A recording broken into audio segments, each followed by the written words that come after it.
Samatin po ang biyaya, awa, habag, pagpapala, katotohanan, kapayapaan, pag-ibig mula kay Yahweh.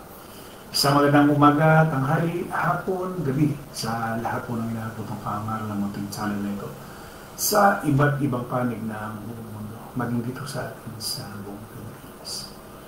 Muli natin pasalamatan si Yahweh sa buhay na ipinagkaloob niya sa bawat kapatid sa kapulungan, maging sa lahat po ng ating mga mahal sa buhay.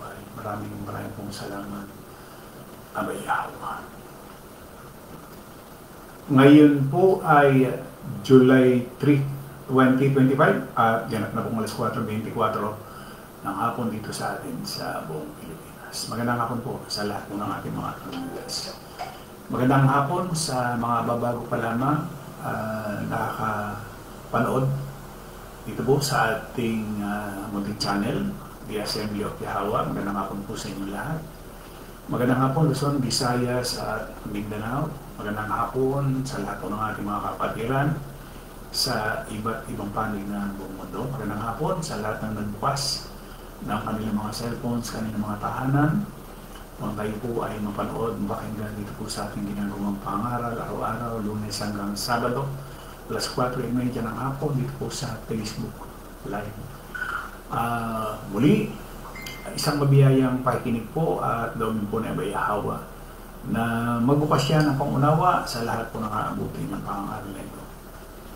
At ganoon din sa lahat po ng ating mga kapatid sa kapulungan, loobin po ni Abay Yahweh na itama, itumpak ang ating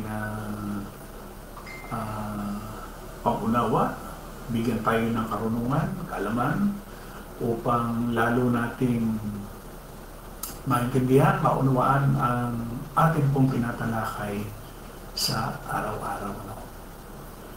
At ang ating pong paksa sa hapon pong ito, kaunting kaalaman sa kasultan. Tayo po ay nasa ika-4 na bahagi na. Ang ating paksa, Galatia 1:10.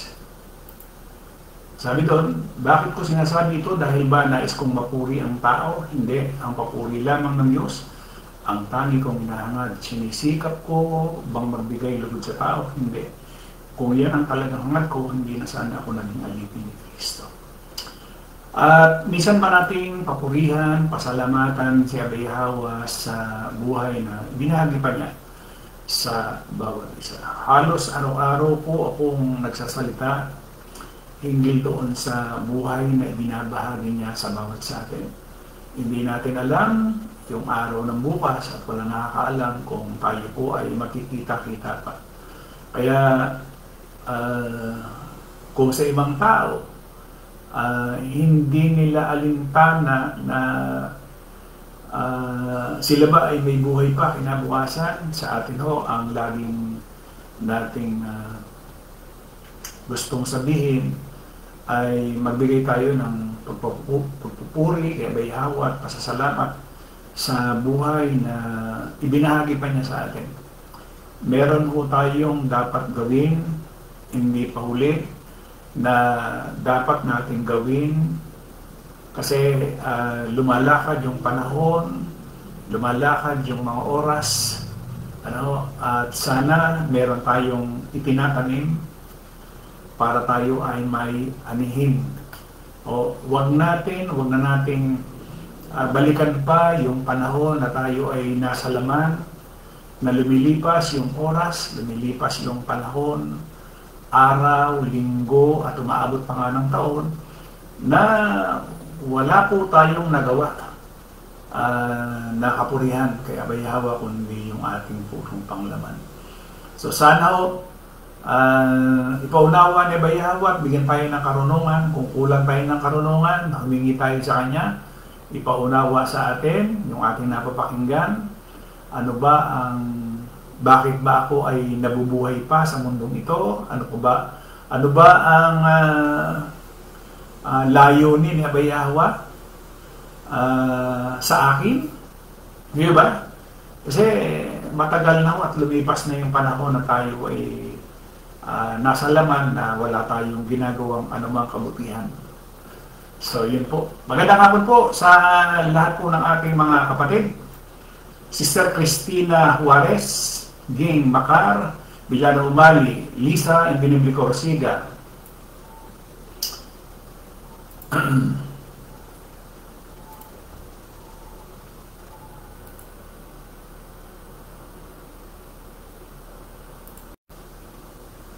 Leonardo Orsiga, Sister Chris de la Cruz Kim, Sister Chris Grisola, Brad Jesse Juarez, Noli Tongkua, Gabin Mondo Umali, Sister Rosely Bandojo, Brad Wilfredo Bedes, Sister Lolita Porsiga, Sister Vivian Bandojo Mana. Magandang hapon, magandang umaga dyan. Sister Lolita Porsiga.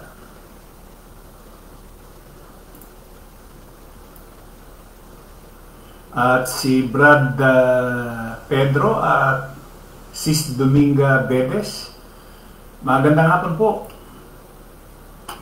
Ayun.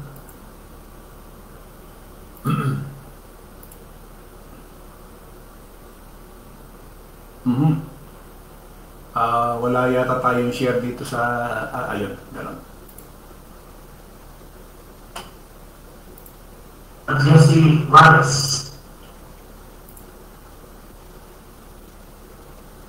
John Mer Corsiga, Melchor Pasis, Jen Juarez. Ayan. Alas 4:30 na po ang ating oras. Sige po, tayo po ay tumuloy na dun sa ating paksa. So, nabasa natin yung 6, 7, 8 ng Galacia 1, no? Sabi niyo sa 8, subalit kahit kami o isang anghel mula sa langit ang mangaral sa inyo ng magandang balita na iba, sa ipinangaral namin sa inyo, parusahan nawa siya ng Diyos. Sa ibang bersyon ay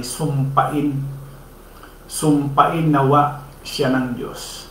Kapag binabanggit yung salitang sumpa, ando na lahat yung uri ng paghihirap. Ano? Brad Sam Rotoni, magandang hapon. Carlo Roll. Kaya pagka nabanggit yung salitang sumpa, yan ho ay kaakibat yung kahirapan. Kasi pagka doon sa lumang tipan, babaybayin natin yung salitang sumpain, sinumpa. Tingnan nyo, dito sa 28 ng Deuteronomio. Sabi ho dito sa 28:15, ito yung sa Israel ha. Subalit kung hindi kayo makikinig kay Yahweh na inyong Diyos at hindi susunod sa kanyang mga utos at mga tuntunin ibinibigay ko sa inyo ngayon, mangyayari sa inyo ang mga sumpang ito. Susumpain niya kayo ang inyong mga lungsod at ang inyong mga bukid, susumpain niya ang imbakan ng inyong inaning bukil at ang mga pagkain nagmumula roon. Susumpain niya kayo at magkakaroon lamang kayo ng ilang anak, mahinang ani at kaunting alagang hayop. Mabibigo kayo sa lahat ng inyong gagawin. Ibig sabihin, puro kahirapan. 20. Padadala niya kayo ng kahirapan, kaguluhan at kabiguan sa lahat ng inyong gagawin hanggang sa kayo'y malipol o mamatay. Gagawin niya ito, anong dahilan? Dahil sa pagtalikod niyo sa Kanya. Sabi niya ko yun doon sa mga Israelita. Ngayon, sa panahon natin, sa isinulat ni Pablo sa Galacia 1:8, once na ginawa ho natin ang isang bagay na hindi niya iniutos, itsura ho ng pinalikuran natin si Abay Yawa. Alam naman natin na marami tayong na-adapt na mga aral ng tao magmula ho nung tayo'y isilang hanggang sa tayo'y makasama sa iba't ibang reliyon. Marami tayong inadapt na iniisip natin nung una, inaakala natin nung una, tama yung ginagawa nating pagsamba, paglilingkod, pagpupuri, kumakanta tayo, Lahat yun iniisip natin na tama. Pero mali pala. Kasi walang itinuro si Pablo, halimbawa, mula doon sa pagkabata, katulad halimbawa ng binyag, kumpil, sa Katoliko ito sa Iglesia ni Cristo yung handog, sa born again yung i-dedicate yung bata, kung ano-ano pang panalangin sa bata ito. So, sa lahat ng nabanggit ko, walang iniaral si Pablo. Walang inaaral kahit isa. Yung binyag, kumpil, handog. Merong handog sa kasulatan sa Israel. Hindi sa atin.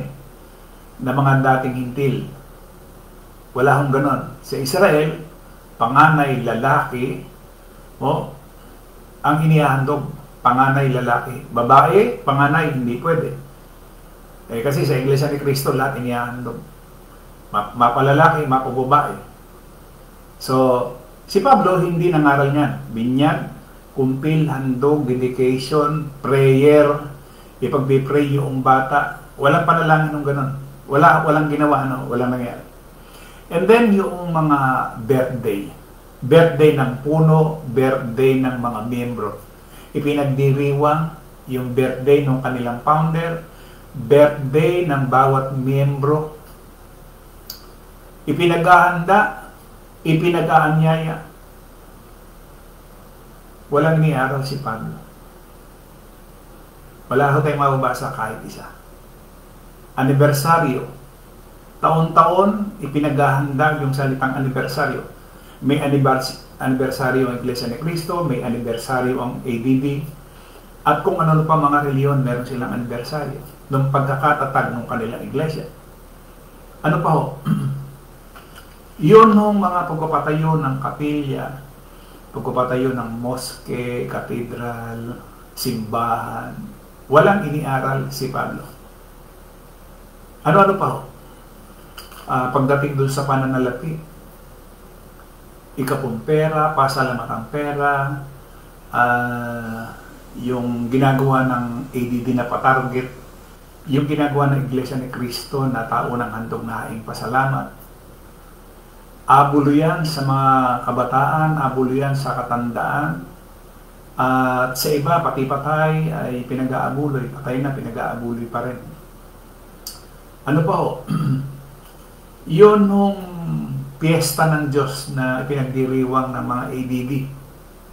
Walang ipinangaral si Pablo na taon-taon dapat magkaroon ng piyesta. Yung naghahanda sila at ipakakain doon sa mga hindi nila kaisa, kaanin, ginagawa ko ng ADD yan. Ano pa? Ni-isa-isa ko ni-isa-isa ko itong mga bagay nito. Para ipakita lamang sa bawat isa na wala palang ganito.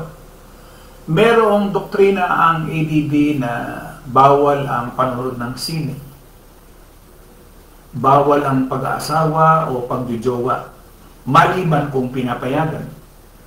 Bawal ang pagpapagupit ng buhok para sa mga kababaihan, kahit yung merong split ends. Diba sa mga kababaihan, pagka medyo mahaba na, pinuputulan nila dahil yung split ends, yung nagsasanga na yung dulo. Hindi ka pwedeng maglaro ng mga mararahas na video games. At yung mga sabi nga nila yung pag-aayos sa mga kababaihan, kailangan simple-simple lang.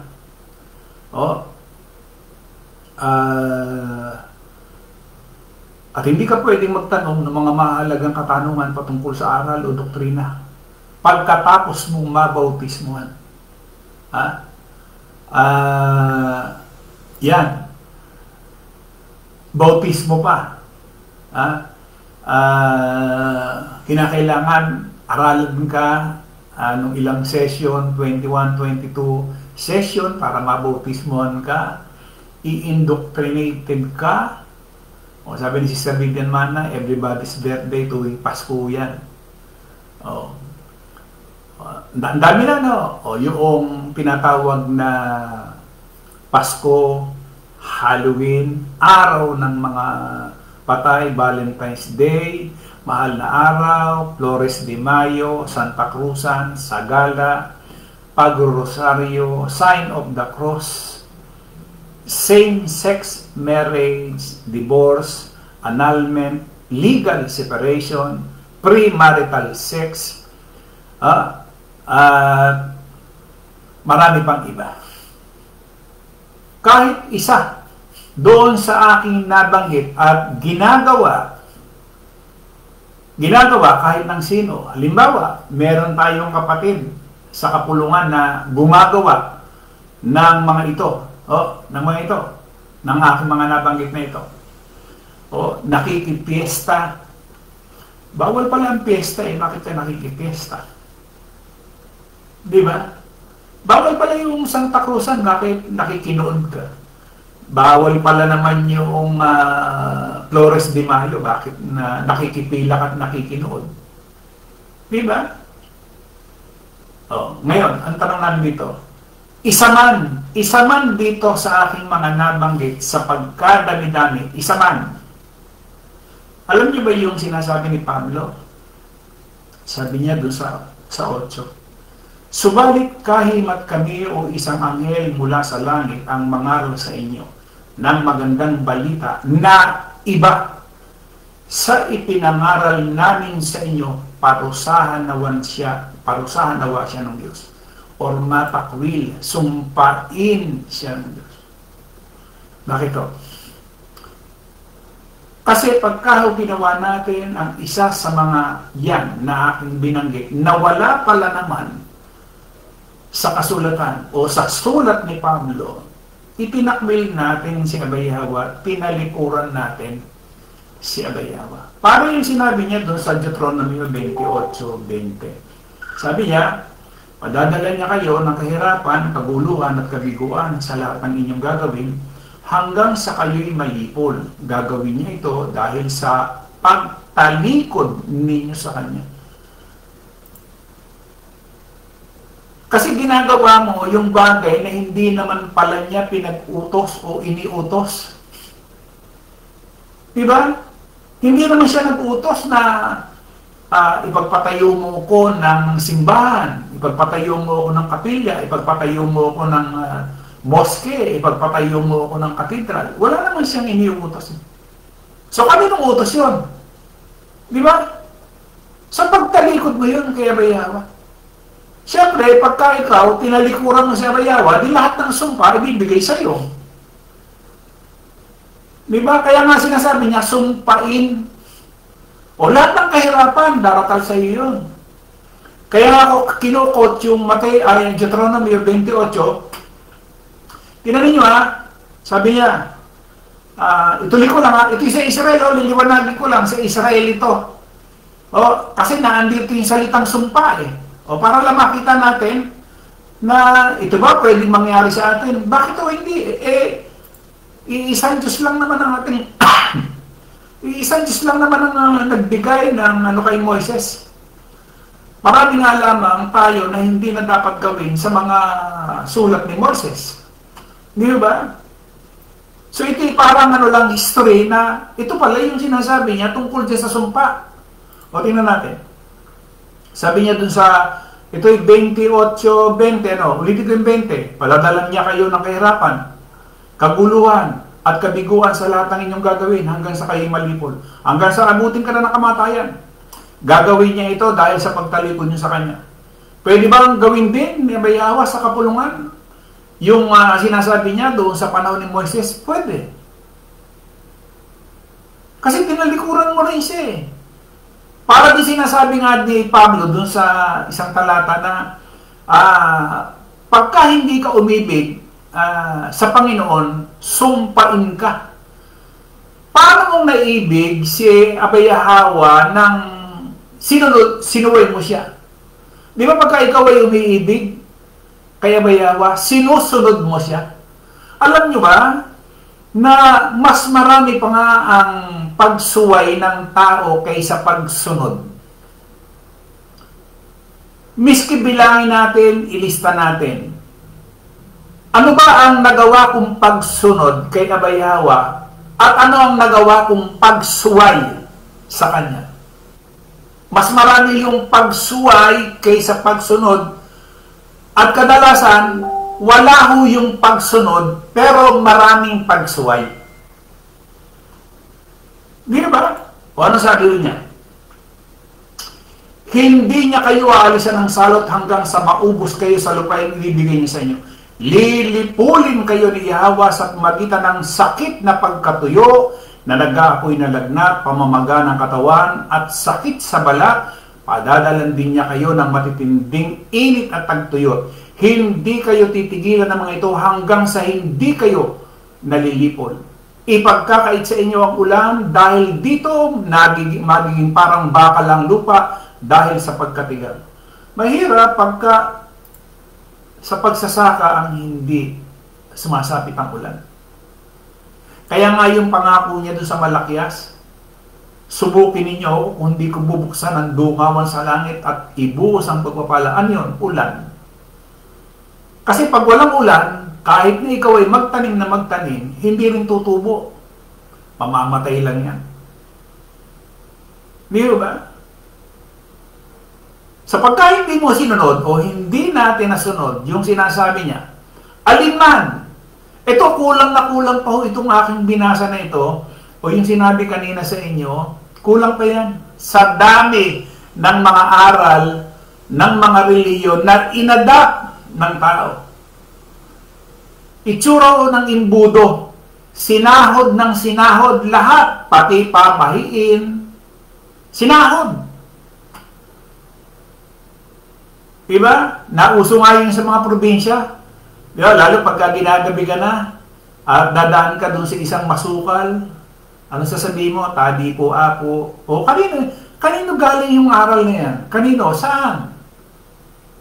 Yan ba ay iniaral ni Pablo na pagka ikaw ay dadaan sa isang masukal na daanan ay magpapatabi apo ka? Tabi po nono? Wala ho eh. Pero bakit ginagawa ng marami? Di ba? Yun ang hindi naunawaan, naiintindihan ng maraming tao. Kaya tayo narito para sa pamamagitan man lamang ng pangaral ng kapulungan, mahimay natin. Ang daming ginagawa ng tao na laban pala sa kalooban ni Abay Hawa.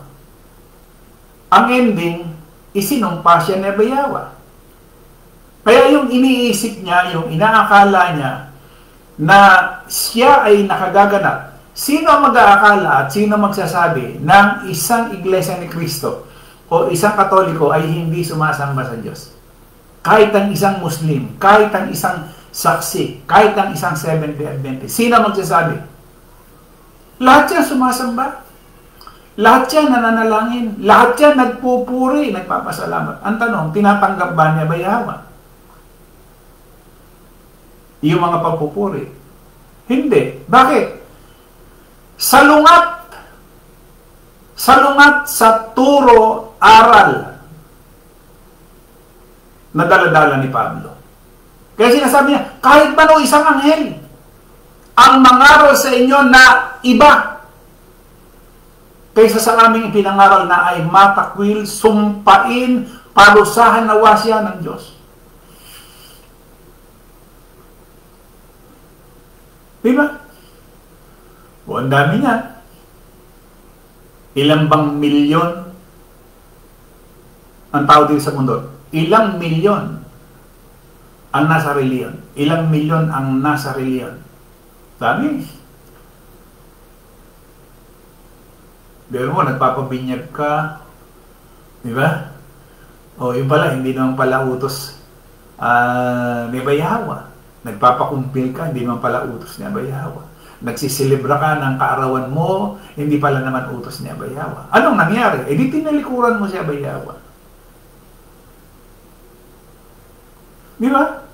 Ang sabi niya sa Isaiah 3, sabi niya, sa aba ng masama, ikasasama niya sapagkat ang kagantihan sa kanyang mga kamay ay maibibigay sa kanya. Kahabag-habag ang masama, ikasasama nila iyon sapagkat ang ginawa ng kanyang mga kamay gagawin sa kanya. Yes, hindi. Pero nakakaawa ang masasama dahil darating sa kanila ang kapahamakan, gagantiin sila ayon sa mga ginawa nila. Kaya nga nasabi, alin ba mas marami? Yung bang nakasunod ka o nakasalungat ka? Di ba? Yung bawat kilos natin, yung bawat salita natin, ipagsusulit natin. Yung lahat ng ginawa natin, ipagsusulit natin. Masama man o mabuti, ipagsusulit natin. Di ba?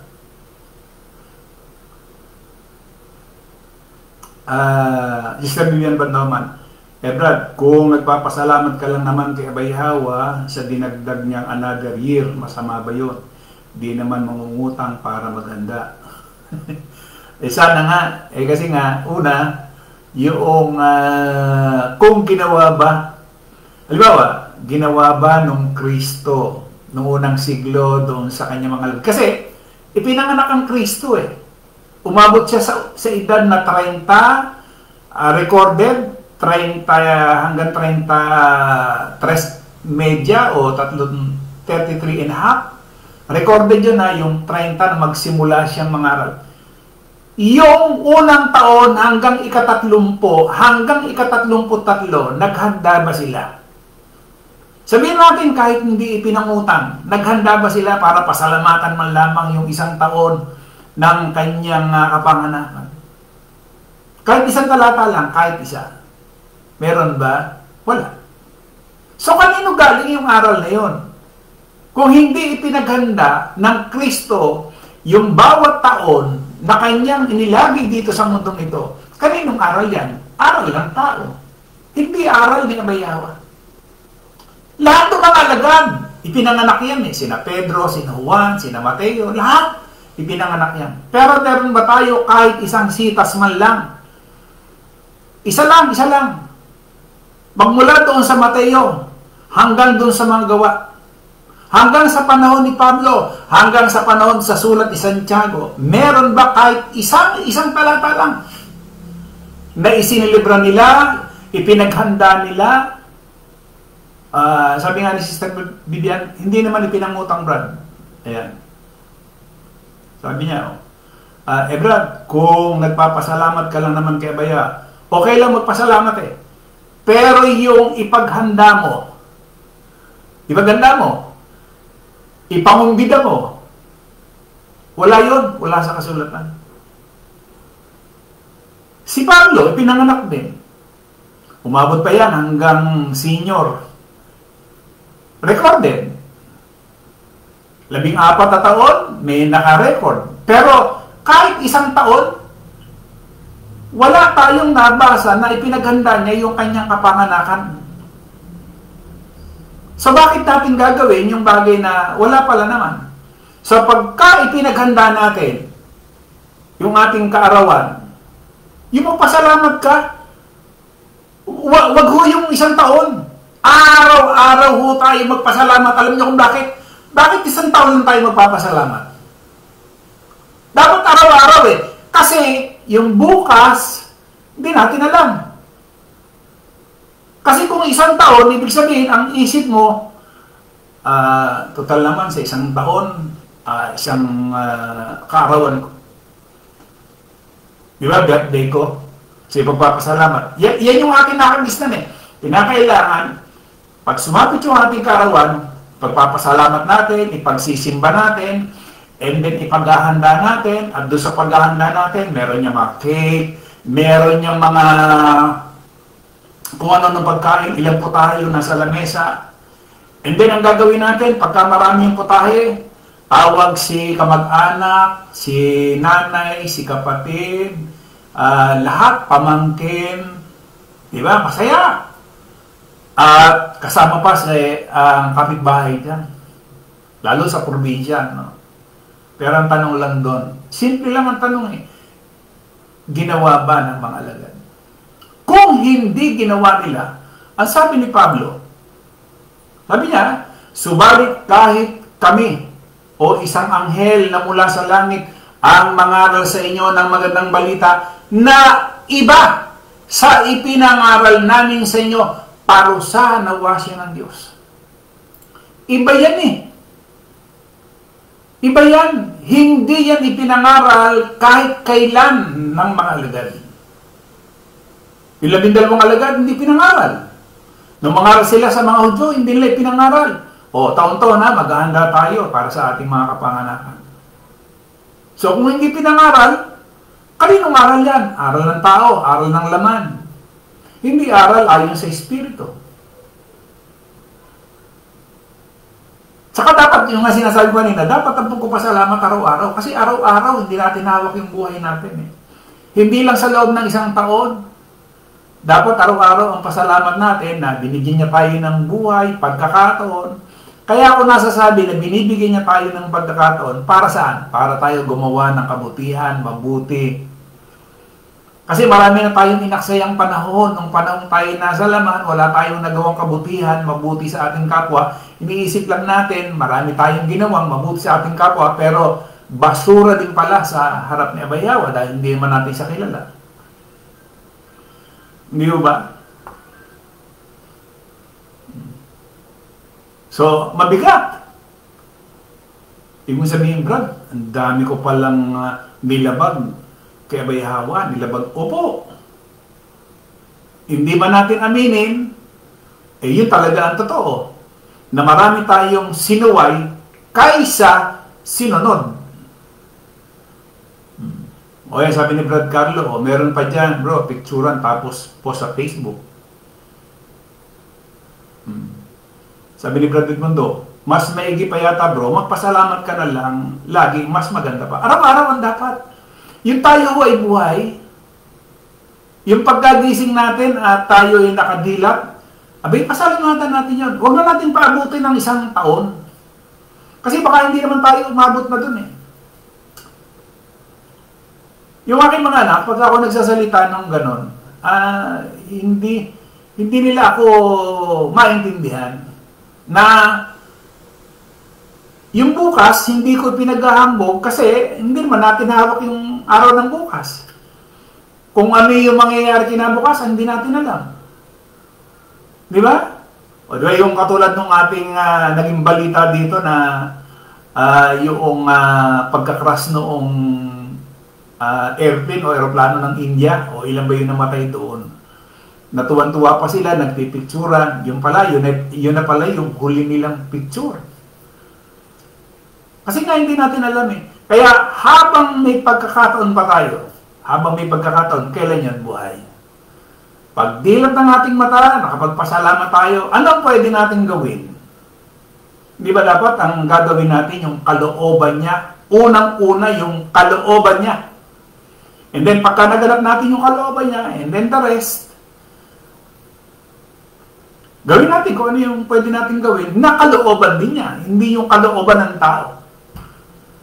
Kasi pagka ginawa natin ay kalooban ng tao, Jeremias 17:5, may sumpa. Pagka tayo nagtiwala sa tao, kasi tao yung pinagtiwalaan, di sumpa. O ayan na. Kaya sinasabi niya, pag tinalikuran mo si Abay Yawa, lahat ng sumpa, abutin mo. Sabihin na natin sa Israelita yan, ha? Yung 28 ng Deuteronomio. Isa lang naman ho ang Diyos eh. Yung Diyos ng lumang tipan at saka yung Diyos ng bagong tipan, isa lang, na nakitulad lang sa tao. Hindi ba? So may inihalimbawa siya doon sa mga Israelita na pwede nating pagkunan ng halimbawa. Pag tinalikuran natin siya, aabot sa atin yung sumpa. Hindi ba? So yun po mga kapatid, loobin po ni Abay Yawa na sabi ko nga kanina, ipaunawa. Kasi alam nyo, kahit na anong ganda nung napakinggan natin at hindi ipaunawa, hindi rin tayo makakakilos eh. Hindi rin natin maikikilos o hindi natin maiaakma yung ating sarili kung hindi ipinaunawa ni Abay Yawa. Masarap kasi na masunod yung kalooban niya ayon sa ipinagagawa niya. Di ba? Kahit tayo, tayo bilang mga magulang sa ating mga anak, hindi ba nag-uutos tayo dun sa ating mga anak? At pagka yung mga anak natin, hindi nasunod yung gusto natin, ano bang ginagawa natin? Nagtuturo tayo sa ating mga anak, nagtuturo tayo sa ating mga apo, kung meron tayong apo. Di ba?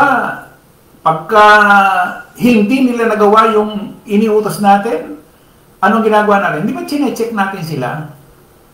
O dapat ganito, dapat ganito. Eh mga magulang tayo, lalo na kay Abay Yawa. So lahat ng aking mga nabanggit ito, dapat di isa niyan, wala ho tayong ginagawa. Sabihin, hindi natin pinapractice. Di ba? Kasi ang kalaban natin, mismong si Abay Yawa. Pagtalikod dyan kay Abay Yawa, hindi mo pala utos niya yan eh. Hindi pala niya utos yung binyag, kumpil, hindi pala niya utos yung handog, hindi pala niya utos yung tao ng handog na pasalamat, hindi pala utos niya yung pasalamatan, hindi pala niya utos yung piyesta ng Diyos, naghahanda ng mga litsyon. May ginagawa na ako noon yung video, ADD, ETWC. Abangan niyo yun. Yung piyesta ng Diyos. Ayun po, time check na ako. 4:50 na, 4:55. Muli, magandang hapon doon sa lahat po ng ating mga viewers. Sino ba ang aking hindi pa na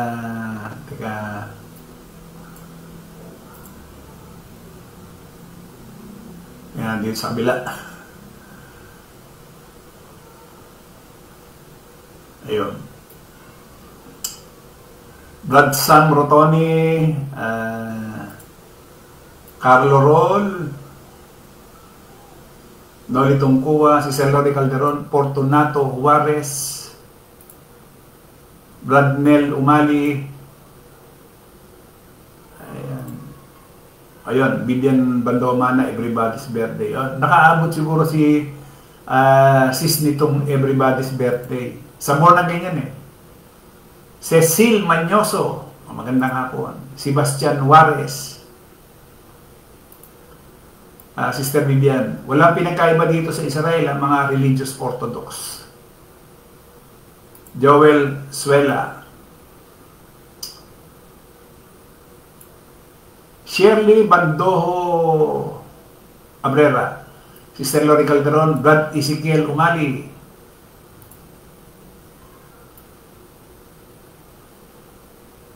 Leonardo Corsica, tama po, lamang ang mali kaysa tama na ginagawa. Mas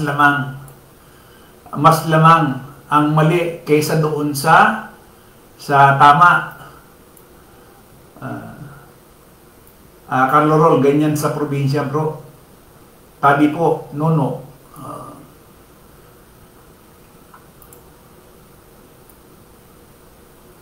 Jing Kindo Berte, Sister Elizabeth Dens, magandang hapon. Miliano Umali, bro, paano hindi magiging salungat ang aral nila? Hindi naman si Abay Yawa ang Diyos nila. Wala ang banal na espiritu sa mga reliyon, kaya po iba ang dala nilang aral. Di ba? Kaya nga, kahit isang reliyon, wala akong maliligtas. Bakit? Lahat sinalungat si Abay Yawa.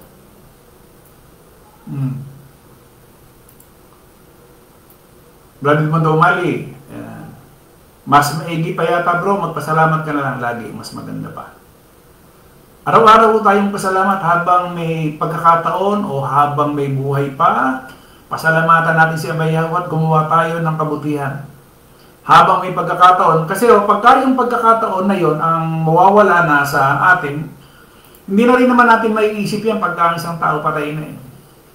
Nasasabihin natin, sayang, nung ako'y buhay, dapat pala nakagawa na ako ng kabutihan. Wala na. Pagdilim ho ng ating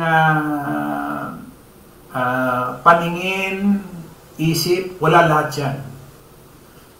Maliban na lamang kung ang banal na espiritu ay nasa iyo, magpapatuloy ka. Pero yung kaisipan mo, wala na rito sa buhay na ito. Wala na sa mundong ito. Kung ikaw man ay mamatay, yung iyong katawan, nagpatuloy yung buhay mo sa spiritual at nilagyan ka na ng katawang espiritu, tuloy ang buhay pero wala na sa buhay na ito. Wala na. Oh. Paano ngayon?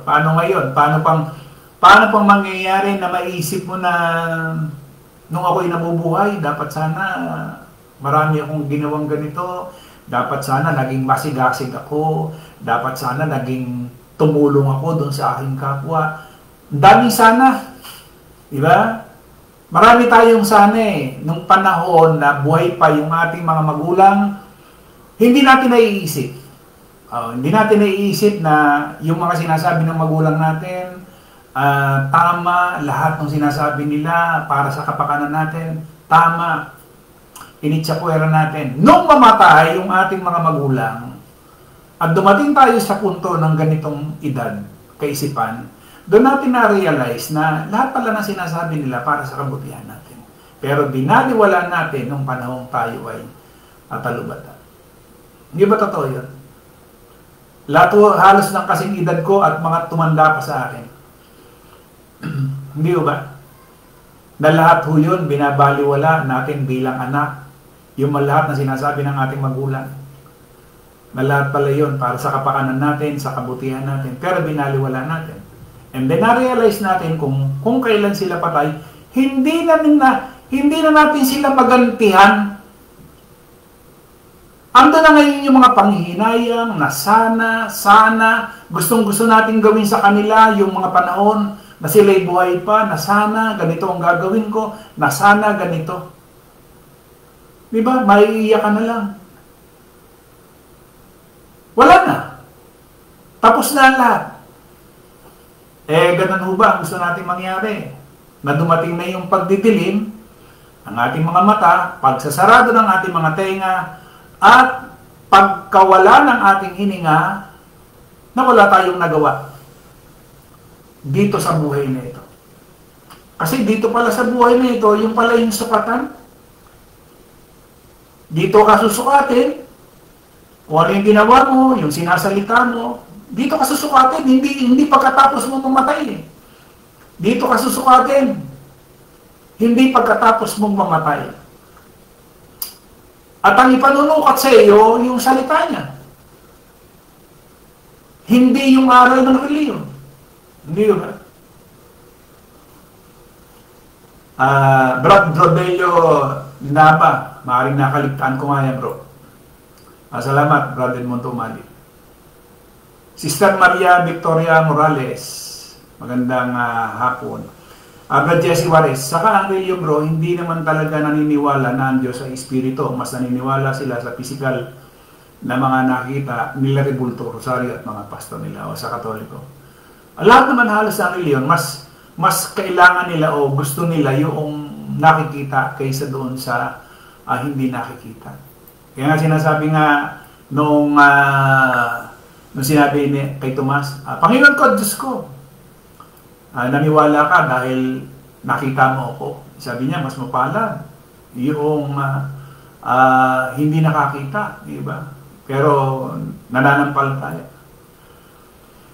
Ayun. So, muli mga kapatid, habang may pagkakataon pa, habang may pagkakataon, doblehin natin ang pagsisikap natin na makagawa tayo ng kabutihan na ayon kay Abayaba. Kasi nagdoble, triple ang gawa ng laman kaysa gawain ayon sa banal na Espiritu. Wala yung sigasig. Wala yung sigasig. Ewan ko kung napupunan ng mga kapatid. Oras-oras, araw-araw tayo nagpapahatid ng mga balita, magandang mabuting balita. Hindi natin inaaksaya yung oras at panahon para makarating sa iba. Sige po, loobin po ni Abayhawa, bukas, ituloy po natin. Sa iisang Diyos na ating tagapagligtas, sa pangalan ni Abayhawa, sumakanya nawa ang kalwalatian, ang karangalan, ang paghahari. Ayan. At ang kapangyarihan sa kauna ng panahon at ngayon magpakailanman. Patuloy tayong ingatan, gabayan at pagpalain ni Abay Hawa sa bawat segundo, minuto, oras na ating pong inilalagi sa mundo. Muli, maraming salamat. Isang magandang hapon po sa ating lahat at patuloy ng pagpapala ni Abay Hawa ang siyang mahayag. Isang magandang hapon po sa ating lahat.